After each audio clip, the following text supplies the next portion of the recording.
दोस्तों, यह उन दिनों की बात है जब एक सन्यासी सेब के बाग में अपना समय व्यतीत कर रहे थे। उस समय तक सन्यासी की प्रसिद्धि दूर दूर तक फैल चुकी थी। लोग अपनी चिंताओं और समस्याओं का समाधान खोजने के लिए दूर दूर से सन्यासी के पास आते थे। ऐसे ही एक दिन जब सन्यासी सेब के जंगल में लोगों को उपदेश दे रहे थे, तो एक आदमी अपने 24-25 साल के बेटे के साथ सन्यासी की ओर आ रहा था। जब वे उपदेश स्थल के पास पहुंचे तो सन्यासी ने उनकी ओर देखा और बैठने के लिए इशारा किया। जब उपदेश समाप्त हो गया और सभी लोग चले गए, तब सन्यासी ने उस व्यक्ति को अपने पास बुलाया और बैठने को कहा। चारों ओर हरियाली थी, मौसम सुहाना था, तरह तरह के पक्षियों की आवाजें गूंज रही थीं। ऐसा नजारा देखकर उस व्यक्ति को अंदर से बहुत शांति महसूस हो रही थी। इसके बाद सन्यासी ने उस व्यक्ति से आने का कारण पूछा। इस पर वह व्यक्ति बोला, हे महात्मा, मैं अपने बेटे को आपसे मिलवाने के लिए 2 दिन की लंबी यात्रा कर आया हूँ। यह मेरा इकलौता बेटा है और वह हर वक्त थका रहता है। ऐसा लगता है कि इसमें जान ही नहीं है। इसका स्वभाव भी काफी चिड़चिड़ा हो गया है। अगर हम इसे कुछ भी कहें तो यह हमारी छोटी छोटी बातों पर गुस्सा हो जाता है। इसकी देखने की क्षमता भी उम्र से पहले ही कमजोर हो गई है और उसके बाल भी सफेद हो रहे हैं। इतनी कम उम्र में बूढ़ा दिखने लगा। मैं समझ नहीं पा रहा हूं कि उसके साथ क्या हो रहा है।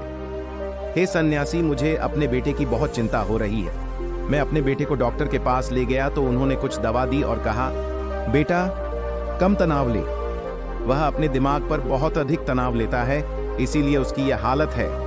लेकिन उन्हें बहुत समझाने के बाद भी मुझे तनाव का मतलब समझ नहीं आया। मुझे नहीं पता कि तनाव क्या है, इसका कारण क्या है और इसे कैसे दूर किया जाए। मेरे बेटे के मन की, लेकिन सबसे पहले मुझे यह समझना होगा कि तनाव क्या है, इसलिए मैं आपके पास आया हूं। सन्यासी, कृपया मेरी समस्या का समाधान करें। यह सुनकर सन्यासी ने उनके बेटे को बहुत ध्यान से देखा। उसके चेहरे को देखा, उसकी आंखों को देखा, फिर उसके हाथों की नाड़ी भी जांची। ये सब अनुष्ठान करने के बाद सन्यासी ने उस व्यक्ति से कहा कि तनाव कोई भी नहीं लेना चाहता, लेकिन फिर भी यह तनाव व्यक्ति के दिमाग को दीमक की तरह जकड़ लेता है और व्यक्ति को पता भी नहीं चलता कि वह तनाव में है। लेकिन अगर व्यक्ति तनाव के कारणों को अच्छे से समझ ले और तनाव के बारे में एक पैमाना बना ले जिससे उसे पता चल सके कि वह कितना तनावग्रस्त है, तो वह इस समस्या का समाधान भी ढूंढ सकता है। सबसे पहले यह समझ ले कि तनाव क्या है। जब भी कोई व्यक्ति काम कर रहा हो लेकिन उसका मन कल्पनाओं में भटक रहा होता है, इसलिए उसके शरीर और दिमाग के बीच एक दूरी बन जाती है।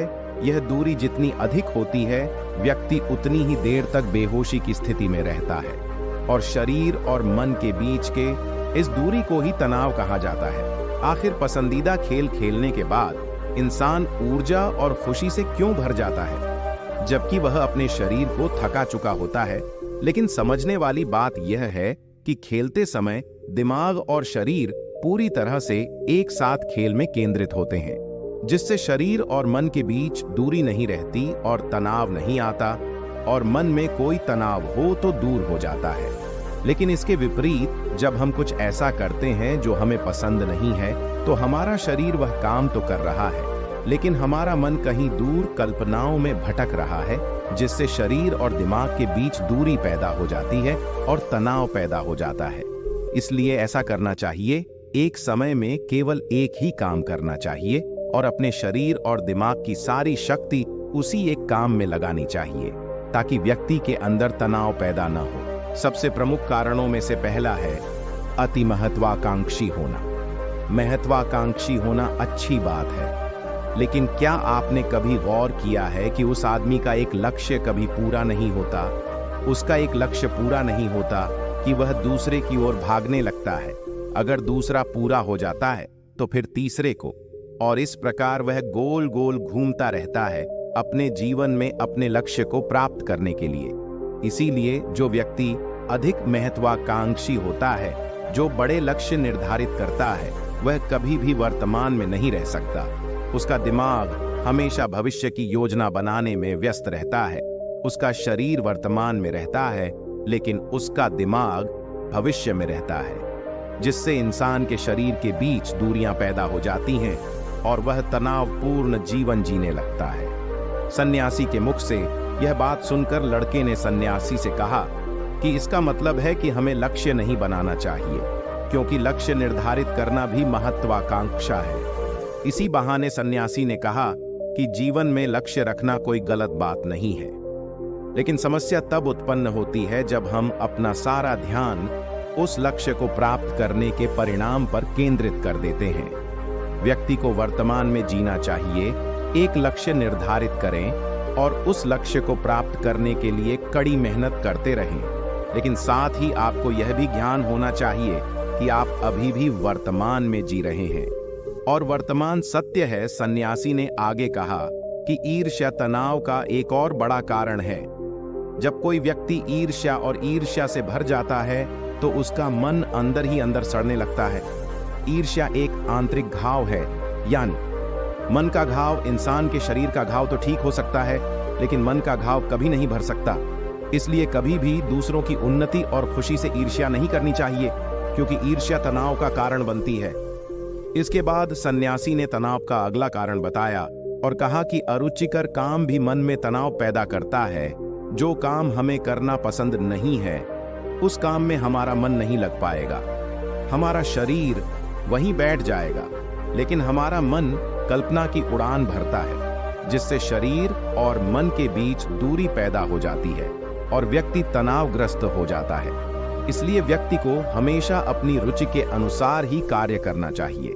यदि व्यक्ति ने यह तय कर लिया है कि उसे कौन सा काम करना है और वह उसी काम को अपने जीवन का लक्ष्य बना लेता है, तब वह काम उसके लिए काम नहीं बल्कि खेल बन जाता है। लेकिन अपने जुनून को फॉलो करो, यह कहना कितना आसान है, अपना सच्चा जुनून ढूंढना कितना मुश्किल है, क्योंकि आजकल ज्यादातर युवा सेलिब्रिटीज और सोशल मीडिया से प्रभावित हैं। वे किसी भी काम को अपना जुनून मानते हैं और फिर कुछ दिनों तक कोशिश करने के बाद उसे बीच में ही छोड़ देते हैं, क्योंकि यह उनका जुनून नहीं था और इस तरह वे अपना कीमती समय और ऊर्जा बर्बाद करते हैं। तनाव अगला कारण है दूसरों से अपेक्षा करना। सन्यासी ने उस व्यक्ति की ओर इशारा करते हुए कहा, एक पिता के रूप में तुम्हें अपने बेटे से बहुत सारी उम्मीदें होंगी कि आपका बेटा बहुत सफल इंसान बने, आपका नाम रोशन करे और जैसा जीवन चाहे वैसा जिए, आपकी हर बात माने। लेकिन क्या आज तक किसी की भी उम्मीदें पूरी हुई हैं? जब भी कोई व्यक्ति दूसरे से कुछ अपेक्षा करने लगता है तो वह अनजाने में तनाव पैदा करना शुरू कर देता है। खुद के लिए जरा सोचिए, अगर आपका बेटा आपके मुताबिक काम नहीं कर रहा है और वह वैसा नहीं बन रहा है जैसा आप उसे बनाना चाहते हैं, तो निश्चित तौर पर तनाव आपके दिमाग पर हावी हो जाएगा। आप तनावपूर्ण जीवन जीने लगेंगे और इस तनाव में आप इस तरह व्यवहार और बातचीत करेंगे कि आपके अपने बेटे के साथ संबंध बद से बदतर होते चले जाएंगे।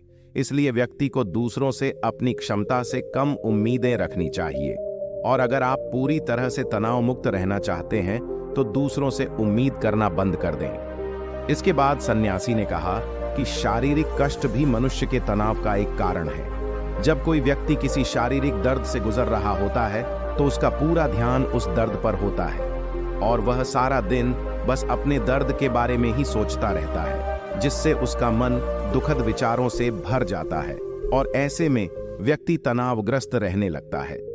यह सब सुनकर वह व्यक्ति बोला कि हे सन्यासी, शारीरिक कष्ट किसी भी व्यक्ति को हो सकता है, तो क्या वह व्यक्ति जीवन भर तनाव में रहेगा? इसका उत्तर देते हुए सन्यासी ने कहा कि मनुष्य को यह समझना चाहिए कि हमारा जीवन दुख का आधार है। जैसे जैसे हमारा जीवन चलता है, बीमारियां आती हैं और फिर अंत में मृत्यु आती है। इसलिए बीमारियां मानव जीवन का अभिन्न अंग हैं। इससे कोई नहीं बच सकता। यह बस किसी के जीवन में समय से पहले आता है और किसी के बाद आता है, लेकिन सबके पास आता है जब मानव मस्तिष्क इस बात को अच्छी तरह से समझ जाएगा। तो तब उसे अपनी बीमारी के बारे में सोचकर ज्यादा तनाव नहीं लेना चाहिए, क्योंकि यह हमारे जीवन का अभिन्न अंग है और इसके लिए शारीरिक व्यायाम का अभ्यास करते रहना चाहिए और स्वस्थ जीवन शैली को भी अपने जीवन में जगह देनी चाहिए, जिससे उनका शरीर लंबे समय तक स्वस्थ रहकर ठीक से काम कर सके। तनाव का अगला कारण है अपनी योजनाओं को समझने के लिए समय न देना। कुछ लोगों के मन में यह विचार घर कर जाता है कि वे बिना सोचे समझे उस पर काम शुरू कर देते हैं, और जब उन्हें उस काम में असफलता मिलती है तो वे तनाव से भर जाते हैं, क्योंकि उन्होंने उस काम को शुरू करने से पहले उस काम के बारे में पूरी जानकारी इकट्ठा नहीं की थी। किसी भी कार्य को शुरू करने से पहले व्यक्ति को उसके अच्छे और बुरे परिणाम के बारे में ठीक से विचार कर लेना चाहिए। व्यक्ति को यह भी अच्छे से सोचना चाहिए कि यदि यह योजना सफल नहीं हुई तो इसके बाद मैं क्या करूंगा। इसलिए व्यक्ति को अपनी योजनाओं को समझने के लिए पूरा समय देना चाहिए, ताकि बाद में वही योजना तनाव पैदा न कर दे। तनाव का अगला सबसे बड़ा कारण टाल मटोल है। आज का काम कल पर डाल देना। आपने यह कहावत तो सुनी ही होगी कि आलस्य मनुष्य का सबसे बड़ा दुश्मन है। मनुष्य अपने आलस्य के कारण आज के काम को कल पर टाल देता है और फिर टालना उसकी आदत बन जाती है। टाल मटोल करने वाले का काम कभी भी समय पर पूरा नहीं होता है, और अगर किसी कारण से हो भी जाता है तो उतना अच्छा नहीं होता जितना हो सकता था, और फिर यह बात इंसान के अंदर तनाव पैदा करती है। लेकिन आखिरी समय पर टालना या ना करना एक आदत है, इसलिए न चाहते हुए भी व्यक्ति बार बार इस आदत का शिकार हो जाता है और फिर काम को टालता रहता है, और फिर जब काम की समय सीमा नजदीक आ जाती है तो वह उस काम को पूरा करने की कोशिश करता है। इसलिए तनाव मुक्त रहने के लिए व्यक्ति को काम को टालने की आदत को छोड़ना होगा, और यह तभी संभव है जब लोग काम को समय से पहले पूरा करने का प्रयास करेंगे। तनाव का आखिरी और सबसे बड़ा कारण है ज्यादा सोचना। लगातार सोचना भी एक बीमारी है, और यह उन लोगों में सबसे ज्यादा पाई जाती है जो कल्पनाएं करते हैं, जो अतीत की घटनाओं के बारे में सोचते रहते हैं और जो भविष्य के बारे में बेतहाशा अटकलें लगाते हैं। इसलिए व्यक्ति को ज्यादा सोचने की आदत पर अंकुश लगाना चाहिए। उसे जितना हो सके खुद को काम में व्यस्त रखने की कोशिश करनी चाहिए, और प्रतिदिन ध्यान के अभ्यास को अपने जीवन का हिस्सा बनाएं। सन्यासी के मुख से ये सभी बातें सुनकर वह व्यक्ति हाथ जोड़कर बोला, हे सन्यासी, मेरा बेटा अभी सिर्फ 20 साल का है और उसे इतनी समझ भी नहीं है कि वह सभी बातों का पालन कर सके। कृपया तनाव दूर करने का कोई आसान तरीका बताएं, ताकि मेरा बेटा भी उसे अपना सके और तनाव मुक्त रह सके। उस व्यक्ति की यह विनती सुनकर सन्यासी ने कुछ सोचते हुए उत्तर दिया, यदि आप इतनी सारी बातों का पालन नहीं कर सकते तो इसके लिए एक बहुत ही आसान तरीका है। आप एक समय में एक ही काम करने पर ध्यान केंद्रित करते हैं। इससे आपका दिमाग और शरीर दोनों एक ही जगह पर केंद्रित रहेंगे। दोनों के बीच कोई दूरी नहीं रहेगी, जो तनाव का मुख्य कारण है। दोस्तों, आज की युवा पीढ़ी एक ही समय में 2 या 3 काम करने की आदी हो गई है, जैसे फोन पर बात करते हुए गाड़ी चलाना, खाना खाते समय टीवी देखना या फोन का इस्तेमाल करना। और फिर उनकी शिकायत रहती है कि मैं तनाव में रहता हूँ, मेरा मन बेचैन रहता है, मैं चिड़चिड़ा हो गया हूँ। जब कोई व्यक्ति एक समय में 3 काम करता है तो यह स्वाभाविक है तनाव उत्पन्न होना, क्योंकि दिमाग एक समय में एक ही काम पूरे ध्यान से कर सकता है। कभी भी एक ही समय में 2 चीजों पर पूरा ध्यान केंद्रित नहीं कर पाता। इसलिए जहां तक हो सके एक समय में एक ही काम को पूरे ध्यान से करने की कोशिश करें। दोस्तों, मुझे उम्मीद है कि आपको इस वीडियो से बहुत कुछ सीखने को मिला होगा। दोस्तों, आपको ये वीडियो आपको कैसा लगा मुझे कमेंट करके जरूर बताइए। चैनल को सब्सक्राइब जरूर करें।